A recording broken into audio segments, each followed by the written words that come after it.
അസ്സലാമു അലൈക്കും വറഹ്മത്തുള്ളാഹി വബറകാതുഹു. ജമീലത്ത ഇങ്ങനെ ഉറഞ്ഞു തുള്ളുകയാണ്. അവർ മേശമേലിരിക്കുന്ന കേക്കിൻ്റെയും ലഡുവിൻ്റെയും എല്ലാ പാത്രങ്ങളെടുത്ത് പുറത്തേക്ക് ഓടുകയാണ്.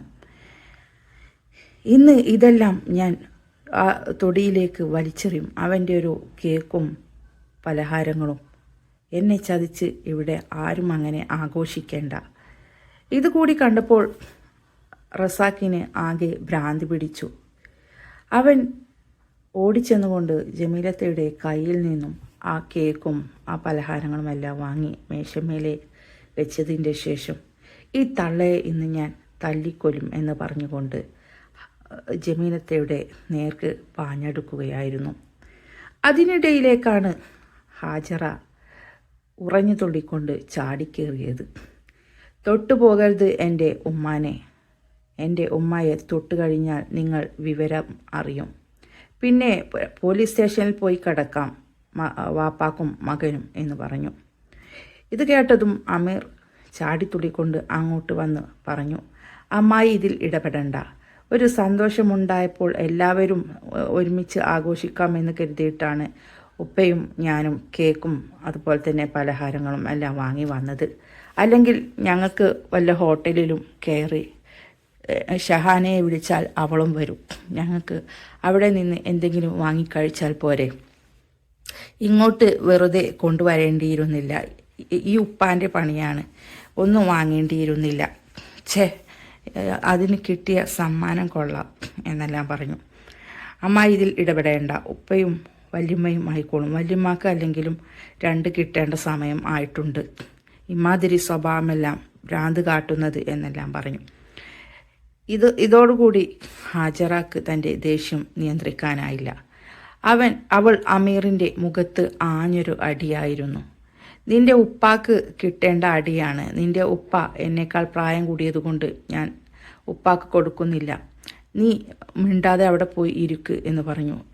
അപ്പോഴേക്കും റസാക്ക് ഹാജറയുടെ നേരെ പാഞ്ഞു വന്നു. എടി, എൻ്റെ മോനെ നീ തല്ലാനായോ? ഞാൻ ഇന്നേ വരെ എൻ്റെ മോനെ തല്ലിയിട്ടില്ല. എന്നിട്ട് നീയാണോ എൻ്റെ മോനെ തല്ലുന്നത്? അപ്പോൾ ഹാജറ പറഞ്ഞു, റസാക്കിക്ക, നിങ്ങളുടെ മകനെ തല്ലി വളർത്താത്തത് കൊണ്ട് തന്നെയാണ് നിങ്ങൾ അവന് ചേർന്ന് കൊണ്ട് ഇങ്ങനെയെല്ലാം കാട്ടിക്കൂട്ടുന്നത്. തല്ലി വളർത്തേണ്ടതായിരുന്നു എന്നെല്ലാം പറഞ്ഞു. അപ്പോൾ റസാക്ക് പറഞ്ഞു, ഇനിയും ഇവിടെ നിന്നാൽ എൻ്റെ ദേഷ്യം ഇരട്ടിക്കും. മോനെ, നീ പോന്ന, നമുക്ക് ഇപ്പോൾ ഇവിടെ നിന്ന് തൽക്കാലം പുറത്തേക്ക് പോകാം. ഇവർക്ക് 2 പേർക്കും മുഴുത്ത ഭ്രാന്താണ് എന്ന് പറഞ്ഞു. അങ്ങനെ റസാക്ക് പുറത്തേക്ക് അമീറിനെയും കൂട്ടി ഇറങ്ങാൻ നിന്നപ്പോൾ നമ്മുടെ ജമീലത്ത വന്ന് പറഞ്ഞു, ഇറങ്ങുന്നതെല്ലാം കൊള്ളാം. ഇനി ഈ വീട്ടിലേക്ക് കയറരുത്. ഇത് എൻ്റെ വീടാണ് എന്ന് പറഞ്ഞു. അപ്പോൾ റസാക്ക് പറഞ്ഞു, തള്ളേ, നിങ്ങൾ ഇതുവരെയും കാര്യം പറഞ്ഞില്ലല്ലോ. നിങ്ങൾ എന്താണ് ഈ കാട്ടിക്കൂട്ടുന്നത്? ഭ്രാന്തിയെ പോലെ. ഇങ്ങനെ പോയാൽ നിങ്ങളെ പിടിച്ച് ഞങ്ങൾ വല്ല ഭ്രാന്താശുപത്രിയിലും കൊണ്ടുപോയി ആക്കും കേട്ടോ എന്ന് പറഞ്ഞു. ഇത് കേട്ടതും ജമീലത്ത് പറഞ്ഞു, നിനക്ക് അറിയണമല്ലേടാ, പിന്നെ എൻ്റെ മറ്റ് 2 മക്കളോടും ഞാൻ ചതി കാട്ടിയതിൻ്റെ ആ ഒരു തെറ്റിൻ്റെ ഫലം ഞാൻ അനുഭവിക്കാൻ പോവുകയാണ്. ഇവരെയും പിടിച്ച് ഇവിടെ നിന്ന് ഇറങ്ങേണ്ട കോലമാണടാ. ഇന്ന് പോസ്റ്റ്മാൻ വന്നിരുന്നു. നിങ്ങൾ ഈ വീടിൻ്റെ കുടിശ്ശിക തെറ്റിച്ചത് കൊണ്ട് ജപ്തി വരാൻ പോവുകയാണ്. 2-3 മാസത്തോളം നിങ്ങൾ പൈസ അടക്കാതെ ഇട്ട് ഇനി അധിക ദിവസമില്ല, അവർ ജപ്തി ചെയ്യുമെന്നാണ് പറഞ്ഞത്. ഞാൻ എങ്ങോട്ട് പോകുമാടാ എൻ്റെ ഈ ഒരു പെണ്ണിനെയും കൊണ്ട്? അതുപോലെ തന്നെ നിൻ്റെ മകൻ്റെ കല്യാണമെല്ലാം നടക്കേണ്ടതല്ലേടാ ഇവിടെ വെച്ചിട്ട്. അതുകൊണ്ട് തന്നെ ഞാൻ എങ്ങോട്ട് പോകും എൻ്റെ ഈ പെൺമക്കളെയും ഈ മോളെയും കൊണ്ട് എന്നെല്ലാം പറഞ്ഞു. ജപ്തി നോട്ടീസ് എന്ന് കേട്ടതും ഒരു നിമിഷം റസാക്കും അമീറും പരസ്പരം പകച്ചും മുഖത്തേക്ക് നോക്കി. അങ്ങനെയൊരു കാര്യം അവരും പ്രതീക്ഷിച്ചിരുന്നില്ല. വെറുതെയല്ല ഉമ്മാക്ക് ഹാലിളകിയിരിക്കുന്നത്. പണയം വെച്ച് അധികം വൈകാതെ എടുത്തു കൊടുക്കാമെന്ന് പറഞ്ഞതാണ്. കുടിശ്ശിക തെറ്റി ജപ്തി നോട്ടീസ് വരിക എന്ന് പറഞ്ഞപ്പോൾ ഉമ്മ ആകെ ബേജാറായിട്ടുണ്ട്. അത് ശരി. അങ്ങനെ കേട്ടപ്പോൾ നമ്മുടെ റസാക്കും അമീറും ഒന്ന് തണുത്തു. എങ്കിലും ഉമ്മാൻ്റെ മുന്നിൽ പതറിപ്പോവരുത് എന്ന് കരുതിക്കൊണ്ട് റസാക്ക് പറഞ്ഞു, അതിനാണോ നിങ്ങൾ ഇങ്ങനെ കടന്നു തുള്ളുന്നത്? പിന്നെ ഇന്ന് കഴിഞ്ഞിട്ടല്ലേ ഉള്ളൂ നമ്മുടെ കടയുടെ ഉദ്ഘാടനം. ഇനി അധികം വൈകാതെ തന്നെ 1 മാസം കൊണ്ട് തന്നെ നല്ലൊരു വരുമാനം കിട്ടും നമ്മുടെ കടയ്ക്ക്. അപ്പോൾ ഈ തെറ്റിയ കുടിശ്ശികയും അതിൻ്റെ പലിശയും ചേർത്ത് അവർക്ക് അങ്ങ് കൊണ്ടുപോയി കൊടുക്കാം. പിന്നെ ആര് ജപ്തി ചെയ്യാൻ? നിങ്ങൾ ഇതിനാണോ ഇത്രയും കടന്ന് തുള്ളിയത് എന്ന് പറഞ്ഞു. അപ്പോഴേക്കും ഹാജറ അതിനിടയിൽ കയറി. അത് ശരി, നിങ്ങൾക്ക് ഇതെല്ലാം നിസ്സാര കാര്യം. എനിക്കും അതുപോലെ തന്നെ ഹമീദിക്കാക്കും കൂടി അവകാശപ്പെട്ട മുതലാണ് നിങ്ങൾ ഈ കൊണ്ടുപോയി പണയപ്പെടുത്തിയിരിക്കുന്നത്. ഞങ്ങൾക്ക് അത് ലേലം വിളിച്ചു പോയാൽ പിന്നെ ഞങ്ങൾക്ക് കിട്ടാനുള്ളത് കൂടി എങ്ങനെ കിട്ടും? നിങ്ങൾക്ക് ഇത്ര നിസ്സാരമല്ലേ ഉള്ളൂ അല്ലേ? എൻ്റെ മോനും അതുപോലെ എനിക്കും ഹമീദിക്കാക്കും മക്കൾക്കും എല്ലാം അതിൽ അവകാശമില്ലേ? അല്ലാതെ നിനക്കും ഇക്കാക്കും അതുപോലെ തന്നെ അമീറിനും മാത്രമേ ഉള്ളൂ ഇതിൽ അവകാശം?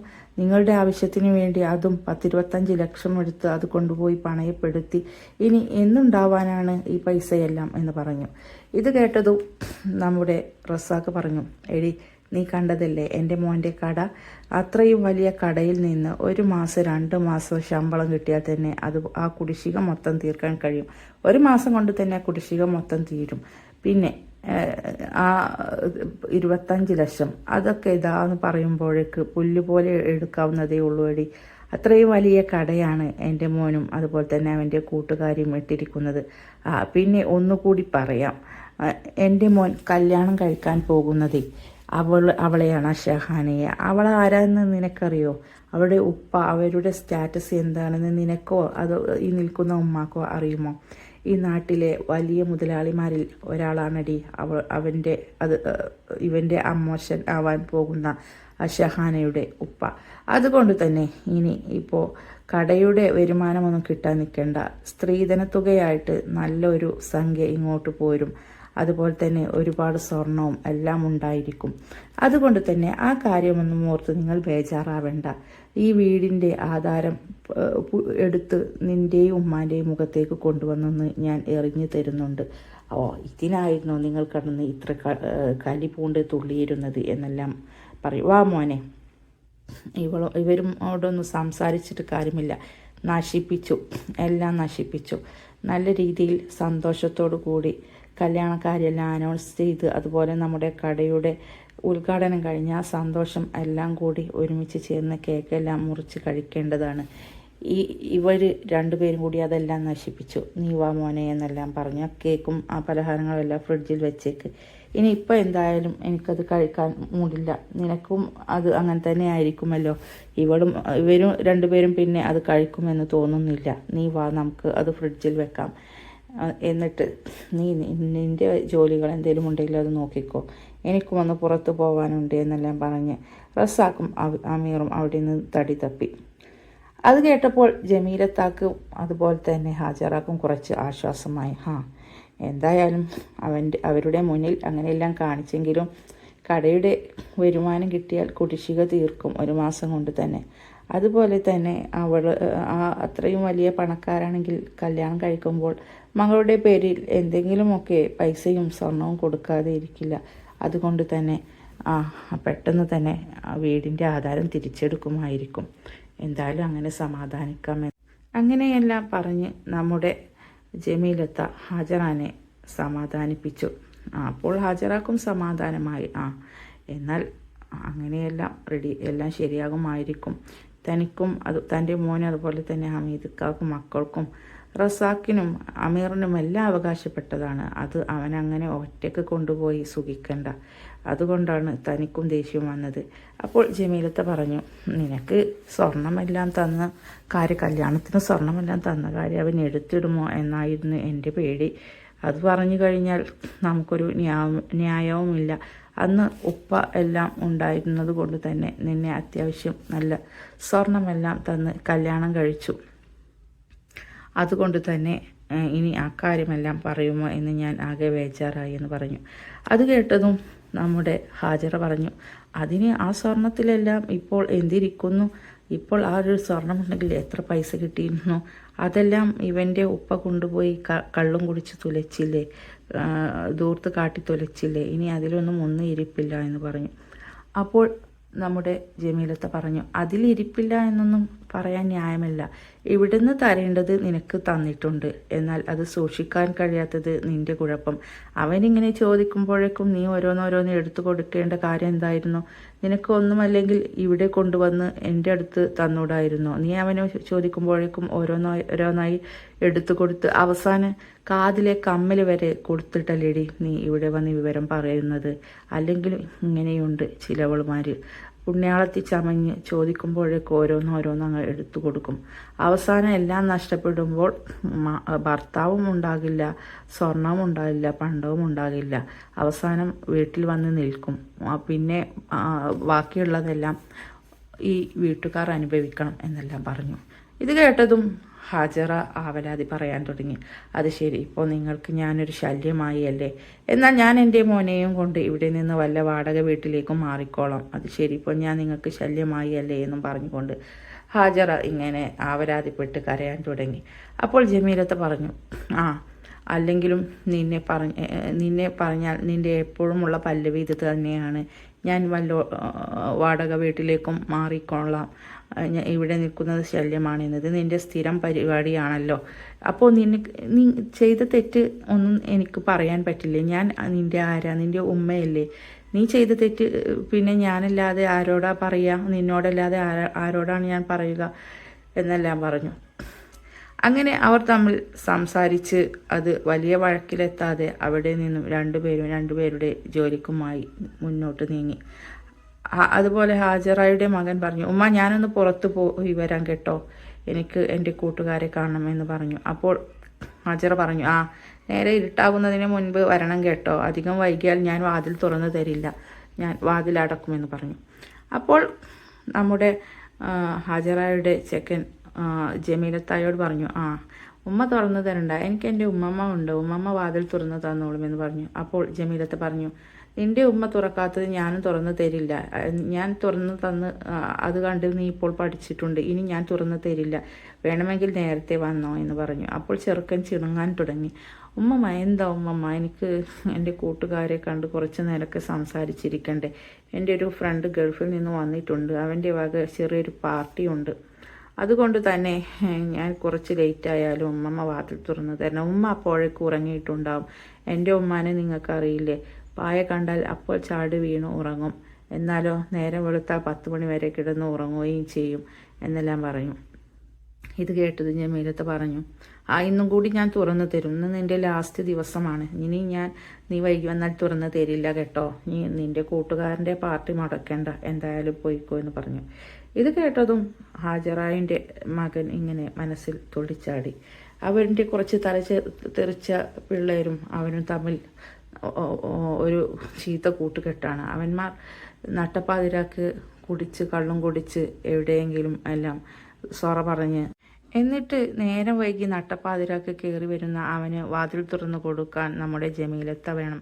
കാരണം അവൻ്റെ ഉമ്മ ഹാജറ പായ കാണുമ്പോഴേക്കും ചുരുണ്ടി കൂടി ഉറങ്ങുന്ന ടൈപ്പാണ്. പിന്നെ മല വന്ന് വീണാലും അവൾ ഉണരില്ല. പിന്നെ രാവിലെ 10 മണി, അതാണ് നമ്മുടെ ഹാജറായുടെ കണക്ക്. അതുകൊണ്ട് തന്നെ ഈ ചെറുക്കൻ വരുന്നത് ഉറക്കമൊഴിഞ്ഞ് നമ്മുടെ ജമീലത്തെ നോക്കിയിരിക്കണം വാതിൽ തുറന്നു കൊടുക്കാൻ. റസാഖും അമീറുമാണെങ്കിൽ അവരും അവരുടേതായ റൂമിൽ പോയി ഉറങ്ങിയിട്ടുണ്ടാവും. ഈ ജമീലത്തെ മാത്രം ഇങ്ങനെ ഉറങ്ങാതെ കിടക്കുകയാണ്. രാവിലെ എണീറ്റ് അടുക്കളയിൽ കയറി വല്ലതും ഉണ്ടാക്കാനും നമ്മുടെ ജമീലത്ത് വേണം. അതുകൊണ്ട് തന്നെ ഉറക്കമൊഴിഞ്ഞാൽ ജമീലത്താക്ക് നീക്കാനും കഴിയില്ല. ഈ ചെറുക്കൻ വന്ന് വാതിൽ തുറന്നു കൊടുത്താൽ ജമീലത്താക്ക് സമാധാനത്തോടു കൂടി ഉറങ്ങാൻ കഴിയുകയുള്ളൂ. അതുകൊണ്ട് ഈ ചെറുക്കൻ പുറത്തു പോകുന്ന ദിവസങ്ങളിൽ ജമീലത്താക്ക് ഭയങ്കര പാടാണ്. റസിയ ഉണ്ടായിരുന്ന സമയത്ത് എല്ലാത്തിനും റസിയ ഉണ്ടായിരുന്നു. ചെറുക്കൻ വരുമ്പോൾ വാതിൽ തുറന്നു കൊടുക്കാനും രാവിലെ നേരത്തെ സുബഹിക്ക് എണീറ്റ് ഭക്ഷണമെല്ലാം ഉണ്ടാക്കാനും ജമീലത്താക്കോ ഹാജറാക്കോ ആർക്കോ ഒന്നും അറിയേണ്ടിയിരുന്നില്ല. നമ്മുടെ റസിയയും ആമയും കൂടി എല്ലാം ചെയ്യേണ്ടി വരും. ഇപ്പോഴാണ് അവർ പോയതിൻ്റെ വില ജമീലത്ത് ചെറുതായൊക്കെ മനസ്സിലാക്കാൻ തുടങ്ങിയത്. അതവർ മനസ്സിൽ ഇങ്ങനെ പിറുപിറുക്കുകയും ചെയ്തു. എൻ്റെ റസിയയും ആമയും ഉണ്ടായിരുന്നെങ്കിൽ എനിക്ക് ഇത്ര ഇടങ്ങാറുണ്ടായിരുന്നില്ല. എന്നിട്ട് അവർ ചുറ്റുപാടും നോക്കി, മറ്റാരും കാണുന്നില്ലല്ലോ എന്ന്. കാരണം കേട്ട് കഴിഞ്ഞാൽ നാണക്കേടാണ്, അത് പറഞ്ഞ് അവർ കളിയാക്കും. അതുകൊണ്ട് തന്നെ ആരും കേൾക്കാതെ അവർ ഇങ്ങനെ മനസ്സിൽ സ്വയം പെറുപെറുത്തുകൊണ്ടിരുന്നു. അല്ലെങ്കിലും ഈയിടെയായി നമ്മുടെ ജമീലത്താക്ക് ചെറിയ കുറ്റബോധമെല്ലാം തോന്നി തുടങ്ങിയിട്ടുണ്ട്. റസിയയും ആമയും പോയത് തനിക്ക് ആകെ ക്ഷീണമായിരിക്കുന്നു, അവർ പോകാതെ ഇരിക്കുകയായിരുന്നു നല്ലത് എന്ന്. കാരണം ഹാജറ ഒരു മടിച്ചിയാണ്, അവൾ ജോലിയൊന്നും ചെയ്യില്ല. പകലെല്ലാം അവൾ തുന്നാനുണ്ട് എന്നും പറഞ്ഞുകൊണ്ട് എന്തെങ്കിലും വല്ല കീറിയ മാക്സിയോ അല്ലെങ്കിൽ വല്ല മേലടിക്കാനോ അതുപോലെ തന്നെ അങ്ങനെ ആരെങ്കിലും എന്തെങ്കിലും കൊണ്ടുവന്നിട്ട് കൊടുത്തിട്ടുണ്ടാവും. ഇപ്പോൾ എല്ലാവരും റെഡിമെയ്ഡ് ഡ്രസ്സുകളെല്ലാം ആയതുകൊണ്ട് തന്നെ വേറെ കാര്യമായിട്ട് ചുരിദാറുകളോ കാര്യമോ ഒന്നും അവൾക്ക് അടിക്കാൻ കിട്ടാറില്ല. എന്നാൽ വല്ല മേലടിക്കാനോ കീറിയത് തുന്നാനോ അങ്ങനെ എന്തെങ്കിലും ചെറുതായി ഓരോ ഡ്രസ്സ് ആരെങ്കിലും കൊടുന്നു കൊടുക്കും. അന്നത്തെ ദിവസം മുഴുവൻ അത് തുന്നാനുണ്ട് എന്നും പറഞ്ഞ് അത് പിടിച്ചുകൊണ്ട് റൂമിലിരിക്കും. എന്നാൽ മറ്റു ജോലികളൊന്നും ചെയ്യേണ്ടല്ലോ. ബാക്കി സമയം ഫോണിൽ തോണ്ടി വല്ല റീൽസ് കണ്ടോ അങ്ങനെയെല്ലാം സമയം കഴിക്കും. അതുകൊണ്ട് തന്നെ ഇപ്പോൾ ജോലിയെല്ലാം ചെയ്യേണ്ടത് നമ്മുടെ ജമീലത്താൻ്റെ പണിയായി വന്നിട്ടുണ്ട്. അതുകൊണ്ട് തന്നെ അവർക്ക് ഇപ്പോൾ ആമയും അതുപോലെ തന്നെ റസിയയും ഉണ്ടായിരുന്നെങ്കിൽ നന്നായിരുന്നു. തനിക്കും ഇതുപോലെ സുഖമായി റൂമിൽ കടക്കുകയോ അപ്പുറത്തെയോ ഇപ്പുറത്തെയോ വീട്ടിൽ തേണ്ടി നടക്കുകയോ ചെയ്യാമായിരുന്നു. അവർ പോണ്ടിയിരുന്നില്ല എന്നെല്ലാം അവർക്ക് തോന്നി തുടങ്ങിയിട്ടുണ്ട്. ഹാജറാക്ക് മനസ്സിലായിട്ടുണ്ട് താൻ ഉമ്മാക്കൊരു ഭാരമായി എന്ന് ഉമ്മാക്ക് തോന്നി തുടങ്ങിയിട്ടുണ്ട്. അതുകൊണ്ട് തന്നെ ആദ്യമൊക്കെ അവൾ തുന്നാൻ അങ്ങനെ എന്തെങ്കിലും കിട്ടിയാൽ അതിൻ്റെ പൈസയിൽ നിന്ന് എന്തെങ്കിലുമൊക്കെ ചിലവിലേക്ക് എന്ന് പറഞ്ഞ് ജമീലത്താൻ്റെ കയ്യിൽ കൊടുത്തിരുന്നു. എന്നാൽ ഇപ്പോൾ അവളുടെ ലക്ഷ്യം 1 രൂപ പോലും അതിൽ നിന്ന് കൊടുക്കാതെ എടുത്തു വെക്കുകയാണ്. അതുപോലെ തന്നെ 1-2 കുറിയിലും ചിട്ടിയിലുമെല്ലാം അവൾ കൂടിയിട്ടുണ്ട്. അതുപോലെ തന്നെ അവളുടെ മകനും ചെറിയൊരു ജോലിയുണ്ട്, ഒരു കടയിൽ ജോലിക്ക് പോകുന്നുണ്ട്. അതിൽ നിന്നെല്ലാം കിട്ടുന്ന പൈസ എല്ലാം അവൾ ബാങ്കിൽ എടുത്തു വെക്കുകയാണ്. കാരണം അവൾക്കറിയാം അധികം വൈകാതെ തന്നെ ഇവിടെ അമീറിൻ്റെ എല്ലാം കല്യാണം കഴിഞ്ഞു വന്നാൽ ഇതിൽ ഓഹരി ഭാഗം വെക്കലും എന്തെങ്കിലുമൊക്കെ തീരുമാനമാകും. അപ്പോഴേക്കും ഒരു ചെറിയ വീട് വെക്കാനുള്ള പൈസ സ്വരുക്കൂട്ടണം. അതിൻ്റെ മുന്നേ തന്നെ എന്തെങ്കിലും പ്രശ്നമുണ്ടാവുകയാണെങ്കിൽ തൽക്കാലം മോനെയും കൊണ്ടൊരു വാടക വീട്ടിലേക്ക് മാറണം. അങ്ങനെ പ്ലാനോട് കൂടി തന്നെയാണ് അവൾ ജീവിക്കുന്നത്. അതുപോലെ തന്നെ റസാക്കിൻ്റെയും അമീറിൻ്റെയും കയ്യിൽ നിന്ന് അധികം ഒന്നും കിട്ടാറില്ല. അതുകൊണ്ട് ജമീലത്തെ ചിലവിനൊക്കെ അവരുടെ കയ്യിൽ നിന്നും നുള്ളിപ്പെറുക്കി എടുക്കും. അതുപോലെ റസാക്ക് വല്ലപ്പോഴും കൊടുക്കുന്ന എന്തെങ്കിലും ഉണ്ടാവും, അത് വെച്ചങ്ങ് അഡ്ജസ്റ്റ് ചെയ്തു പോവുകയായിരുന്നു. അതെല്ലാം കൂടി ആലോചിച്ചപ്പോൾ അവർക്ക് ആകെ ഭ്രാന്തി പിടിക്കുന്നത് പോലെ തോന്നി. കാരണം ആമയുണ്ടായിരുന്ന സമയത്ത് 10-25,000 രൂപയാണ് അവരുടെ കയ്യിൽ കൊടുത്തിരുന്നത്. അതുകൊണ്ട് തന്നെ അവർക്ക് അത് വലിയൊരു ആശ്വാസമായിരുന്നു. ഒന്നും അറിയാതെ 10-25,000 രൂപ കയ്യിൽ കിട്ടുക എന്ന് പറഞ്ഞാൽ ചില്ലറയല്ല. കാരണം ആമയ്ക്ക് തുടക്കത്തിൽ തന്നെ 50,000-ഓളം ശമ്പളം ഉണ്ടായിരുന്നു. അതിൻ്റെ പകുതി കൊടുത്തിരുന്നത് നമ്മുടെ ജമീലത്തയുടെ കയ്യിൽ ചിലവിലേക്കാണ്. ബാക്കി പകുതി അവൾ ഉമ്മാൻ്റെ കയ്യിൽ കൊടുക്കും. റസിയ അത് ബാങ്കിലിടുകയായിരുന്നു. അങ്ങനെയായിരുന്നു ചെയ്തിരുന്നത്.